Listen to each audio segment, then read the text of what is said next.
ሀጫሉ ጋር ራሱ ተገናኝተሽ አብረሽ የመስራት እድሉንም አግኝተሻል። ሀጫሉ የሰጠሽም ስራ ነበረ። እስኪ ስለ ሀጫሉ አጫውችን። ሀጬ አንድ ሀገር ሆነን ሳንተዋወቅ ከ5 አመት በኋላ ድንገት ስቱዲዮ ውስጥ ነው የተገናኘ ነው። በጣም ስለምወደው በጣም ስለማደንቀው ሳየው ስቱዲዮ ቁጭ ብዬ ድንገት መጥቶ ደነገጥኩኝ በጣም ማለት ነው።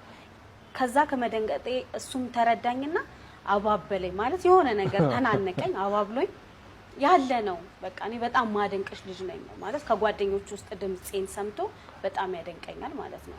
እና እረዳሻለሁ ብዙ ነገር እንትና መከረኝ ብዙ ነገር ማለት ነው። እዚህ ሙዚቃ ውስጥ ብዙ ቻሌንጆች አሉ ሊደርስብሽ ይችላል ብዙ ነገሮች አማክሪ ምናምን ብሎ በቃ በዛ አጋጣሚ ስራ ሰጠኝ።